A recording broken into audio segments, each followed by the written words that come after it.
So not to let you guys in on like a lot of personal stuff or New Year's resolutions, but my big resolution for this year is to like not make people as mad at me, try and like be more people pleasing. Now, that being said, let me tell you why Patrick Bailey is the third best catcher in baseball.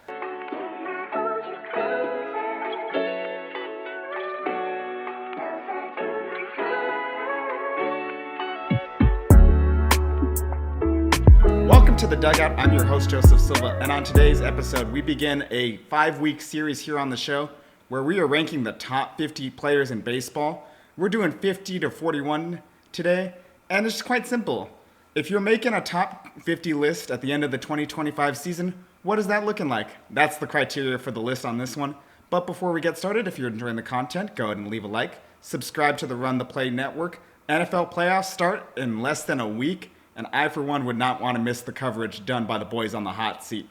Now, we start... Before we start, I got everyone Christmas gifts, and I forgot to give you yours for like 3 weeks in a row. All right. Let's see it. And yours came first.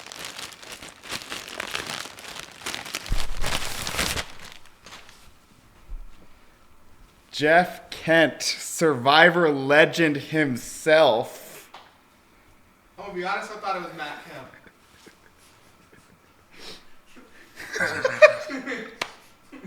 My bad, that's on me.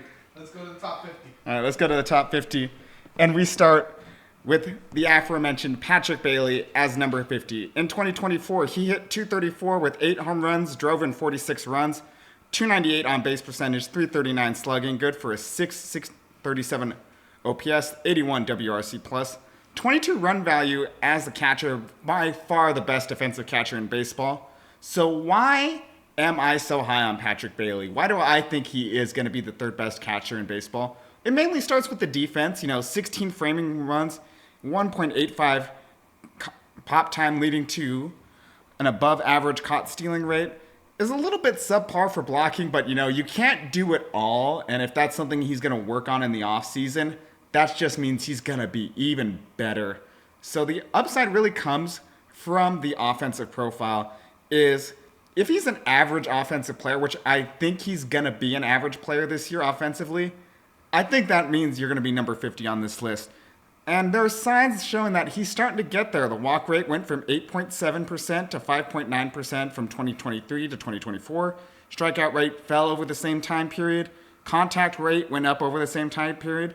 He's hitting the ball harder. The expected stats rose going into from 2023 to 2024. And I think he underperformed a lot of it last season too. So if he just hits those expected stats, continues to cut down on the strikeout rate, walk a little bit more, I think that equates to an average offensive catcher, and he really ends up in that Yadier Molina tier.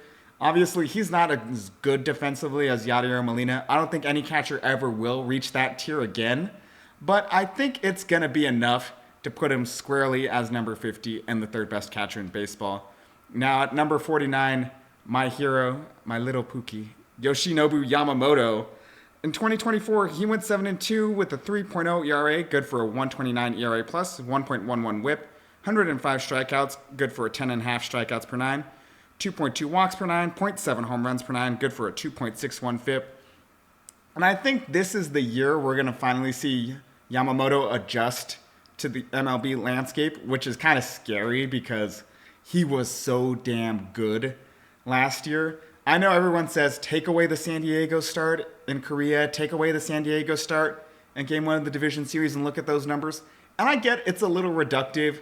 Everyone looks better if you take away their worst performance. But it really is true. Like, he dominated in the postseason. He dominated in the regular season. He gets a lot of chases, 31.7% chase rate, and a lot of strikeouts, 28.5% strikeout rate, and the aforementioned 10.5 strikeouts per nine. The splitter, you know about it. It is so damn nasty. Hitters hit 170 against it last year, 236 slugging, 38.6 whiff rate. It is phenomenal. One of the best pitches in baseball. But the curveball was also very, very good, very underrated. Hitters hit 214 with a 371 slug, 33.3% whiff rate. That's a great secondary pitch to complement that splitter. But The fastball was rough last year, to say the least. 262 average, 413 slug, 89.9 average exit velocity, and only a 17.6% whiff rate. I think he's got to find the fastball a little bit more. I don't know if they're going to adjust how they deploy it in the count, pitch usage, location. Something's got to change because the fastball itself is very good. When I saw him in Colorado about 20 rows back from the dugout, it just explodes off the hand. You can hear it in the glove because he was throwing about the same as Sanzatello, who started for the Rockies that night, and it just didn't explode the same way that Yoshi's fastball did. So it's a good fastball. They just have to change up how they're using it, and I think you can expect big things from Yamamoto if they do that. Now, at number 48, the only reliever on the list, you know I had to do it. It's Emmanuel Clase. You know how good he was last year. .61 ERA, good for a 6.74 ERA plus. .669 whip, 8 strikeouts per 9, 1.2 walks per 9, .2 home runs per 9, good for a 222 FIP, 47 slaves. And quite frankly, he is the best at limiting hard contact in all of baseball. 86.6 average exit velocity, 36 or 3.6 barrel rate, 97th percentile in baseball, 29.7% hard hit rate, 98th percentile in baseball. That's what Clase does so well is, yeah, he's not going to strike you out, but you're not going to hit the ball hard against him. He's a little Mariano Rivera-esque. He is far from Rivera, let me make that clear. But I think that cutter is probably the most apt comparison to Rivera. I know that was thrown around a lot with Jansen, but I think Clase is a lot closer to Rivera than Jansen was. But, you know, he can only add so much value as a reliever. So 48 is about where you can cap him. And two, I want to see if the playoff struggles really affected him, because we know he blew 3 saves in the postseason last year. Didn't look like the world beater he was in the regular season. And a lot of it had to do with usage. He didn't come in to dirty innings. He wasn't used for multiple innings. So that did play a role in it. But I just want to see, can he keep up these otherworldly numbers? I think he can, but I don't think it's going to be as great. Now, number 47, we have the opposite of my beloved Yoshinobu Yamamoto, my Pookie. This man is my most hated player in baseball, but I respect him as a player, so I put him at number 47. That is Carlos Correa. He only played in 86 games last year, but he had a fantastic 86 games. 310 average, 14 home runs, 54 RBIs, 388 on base, 517 slugging, good for a 905 OPS, 152 OPS plus. And it's the big thing with Correa is, can he stay healthy? That's always been the thing with him. He's a bigger bodied shortstop. He lost 2 big blockbuster deals because of the health, the ankle, which has not been an issue surprisingly yet, but it could be a little bit of a ticking time bomb if the medicals from 2 years ago are to be believed. He is still elite defensively, though. 5 outs above average, 78th percentile in arm strength. That's exactly what you want from your premier shortstop, and he's delivering it in spades in Minnesota. He hits the ball extremely hard. All the StatCast numbers are in line with Correa's career norms. Nothing really wrong there. But, you know, the strikeout rate was the lowest of his career. Granted, he only played in half of a full 162. But it's still very, very promising, especially because, you know, he's not swinging and missing as much on breaking stuff.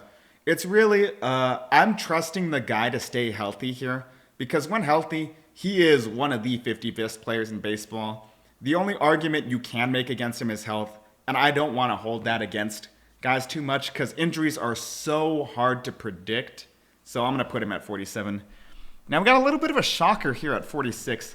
I have newly acquired Houston Astros third baseman Isaac Paredes. In 2024, he hit .238 with 19 home runs, 80 RBIs, 346 on base percentage, 393 slugging, good for a 739 OPS, a 112 OPS plus. Now, yes, he's a slightly below average defender at third base. Yeah, there's a lot of swing in but there's not a lot of swing and miss in his game. 17.2% whiff rate, 16.4 strikeout rate, but why do I have Paredes there? And it's 2 words. Crawford boxes. If ever there was a hitter that was going to take advantage of the Crawford boxes, it is Isaac Paredes, man. We all know that man loves to pull fly balls. He is the definition of a pull fly ball hitter. And what happens to be the shortest porch or left field porch in all of baseball? It is those fucking Crawford boxes. It is unbelievable the things he's going to do in that ballpark. And yes, I am putting a lot of stock into that.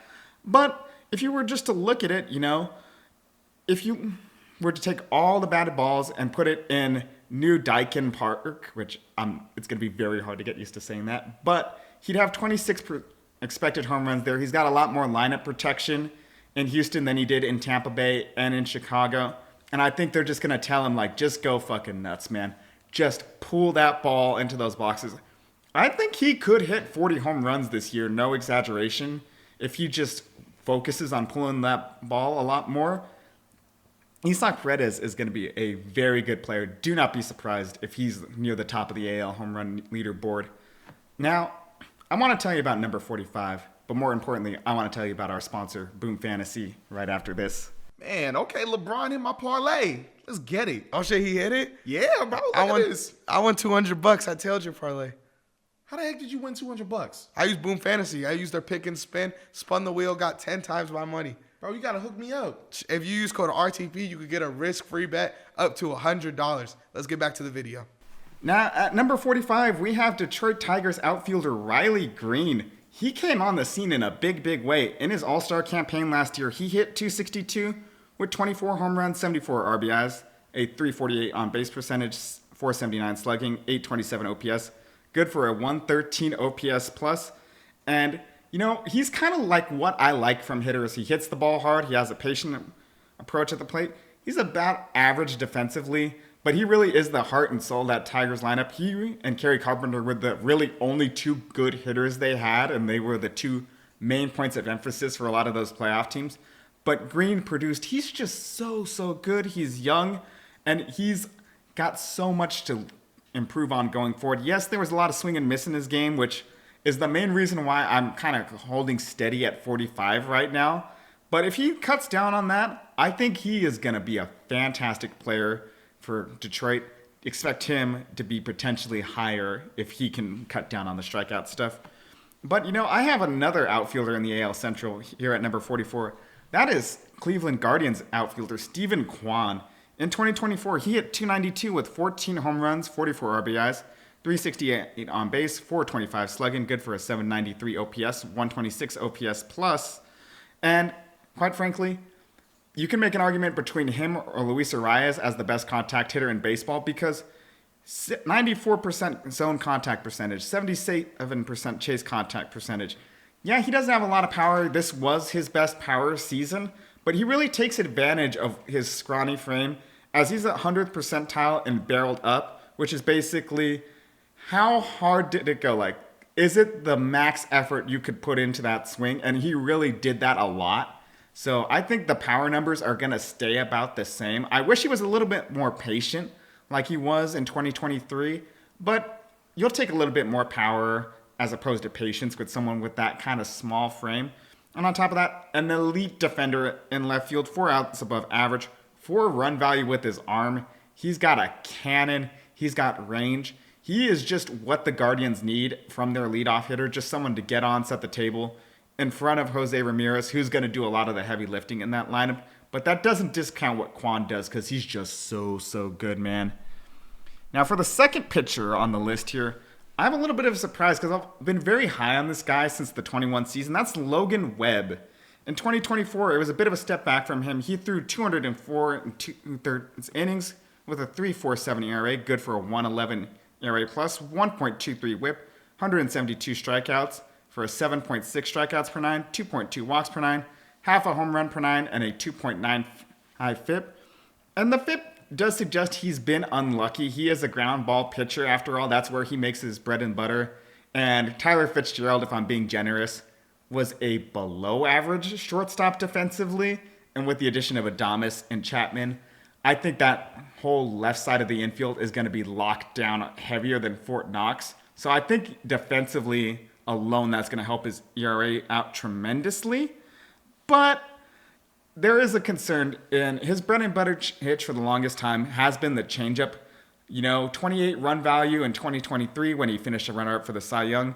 This past season wasn't as great for him, and that really was because of the changeup as it fell all the way from 28 to -4 in run value, a whole 32-run swing. And, it's getting hit harder, hard hit percentage, 44% in 2023, up to 51.6 in 2024. Got lucky compared to the expected numbers last year. And on top of that, it lost 4% active spin, 1.2 inches of movement. A lot of that on the arm side. And as a lot of pitchers will tell you, is if your changeup, your splitter doesn't have that arm side movement, it's just basically a shittier fastball. And that's when hitters are going to square up and tee off of it. And that's really what happened with this changeup. So expect him to make improvements and just try and find a new grip or refine the grip he had in 2023 to really get that changeup back on track. So I think he'll be fine. But if you don't see him as a top 50 player or the numbers regress a little bit, look at the changeup, because I think that's what's going to do him in, if anything. Now at 42, we have Boston Red Sox center fielder Jarren Duran. He had an amazing breakout 2024. He hit .285 with 21 home runs, 75 RBIs, 342 on base, 492 slugging, good for an 834 OPS, a 129 OPS plus. He won the All-Star Game MVP. He put up 12 outs above average in center field. He is the best defensive center fielder in baseball. I feel confident saying that. He has made so many strides and improvements in center field, and you have to reward that for him. He hits the ball decently hard, average approach at the plate, but he does struggle a lot with off-speed pitches, so let's see if pitchers start attacking him with that more. I don't think he can sustain his 2024 production. Granted, I'm not saying he's full Jacoby Ellsbury, but it kind of gives me a lot of that Jacoby Ellsbury 2011 production, and then he kind of fell off, so I'm a little hesitant with Red Sox center fielders who come out of nowhere and have an amazing year. But it looks like a lot more sustainable than what Ellsbury does. So I'm going to be a little conservative. I'm going to put him at 42. I think he has a lot of room to grow. I think he can be better, but I'm just hedging my bets a little bit. Let's see if it was a flash in the pan offensively. If he can sustain these numbers, he really is a top 30 player in baseball. I just want to see it for another season from him. And to finish off the 10 we're talking about today, at number 41, we have San Francisco Giants third baseman Matt Chapman.